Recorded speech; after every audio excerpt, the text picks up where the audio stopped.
Hello, you're watching VIVA with me, Adila Azam. On today's episode, we look back at some of the most attention-grabbing events and initiatives that celebrate women and our contributions to the world in recognition of the International Women's Day. Let's begin with the New York Times, famous for their beautifully written obituaries.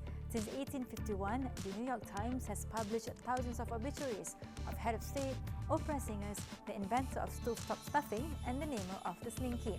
The vast majority chronicled the lives of men, mostly white ones. Even in the last 2 years, just over 1 in 5 of New York Times subjects were female. Realizing this, the paper published a series of obituaries for famous women who should have received obituaries on its pages when they died, but didn't. Dubbed the Overlooked series, writers AMISHA, PADNANI and Jessica Bennett wrote the obituary writing is more about life than death. They said the last word, a testament to a human contribution. Yet who gets remembered and how inherently involves a judgment. To look back at the obituary archives can, therefore, be a stark lesson in how society valued various achievements and achievers.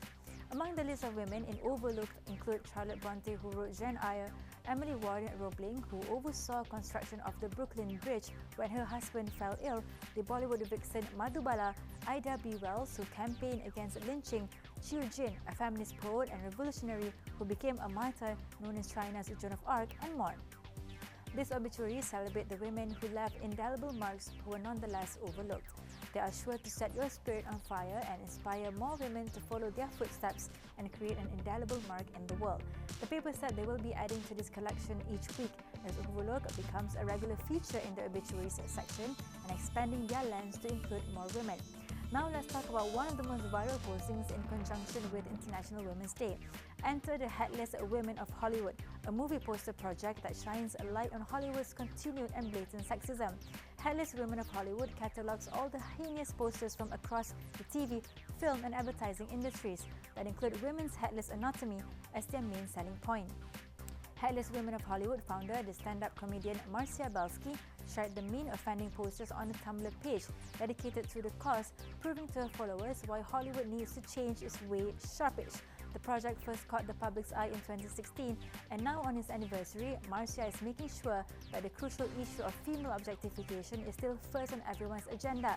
She tweeted a shout-out to the initiative, which then proceeded to go viral by selecting the most impressive example of the sleazy artworks. Marcia's mission to spotlight the ingrained sexism in Hollywood by identifying movie and television posters that feature scantily clad, headless female bodies is gaining new significance in the aftermath of the Harvey Weinstein scandal and the Me Too movement it precipitated. Films being named and shamed for their posters include Dirty Grandpa, starring Robert De Niro and Zac Efron, and Paolo Sorrentino's Youth. Many of the posters featured on the blogs are for comedies aimed at young male audiences like Hall Pass, Spring Break and The In-Betweeners, but there are also action films like James Bond, female-focused rom-coms like Sex and the City 2, and even animated children's movies like The Minions. Since starting the project, the comedians has also branched out to take aim at advertising. Thankfully, posters that feature completely headless women seem to be dying out at any rate, getting far less common than they used to be. While that's partly down to them being out of place in our woke, more progressive society, it's also thanks to there being far more female-fronted films being made these days. I mean, just look at the posters of films like Wrinkle in Time, Beauty and the Beast, Tomb Raider and Annihilation that featured the beautiful faces of the film's female characters. Moving on, the world mourns the death of the last surviving male northern white rhino, Sudan, yesterday, following months of illness due to his age and an infection in his right leg. The hope of the species' future generation now rests on researchers making breakthroughs in technology and ability of the surviving females to yield eggs to be carried by a surrogate southern white rhino. The Conservancy's management said Sudan's remains will be preserved for future generations, but the method was yet to be decided. The 45-year-old rhino was being treated for age-related complications, muscular and bone wastage combined with extensive skin wounds, the Olpeheta Conservancy said on its Twitter handle. Threat facing the species came to the fore last year when the Conservancy enrolled Sudan on Tinder, a dating app, in a bid to raise money for a northern white rhino breeding campaign. Despite mating, the rhinos could not reproduce. Conservationists have since been looking for alternative scientific methods to save the species. Now that's all from us at Viva. We hope you enjoyed today's episode. I'm Adila Azam. Don't forget to subscribe to our channel below.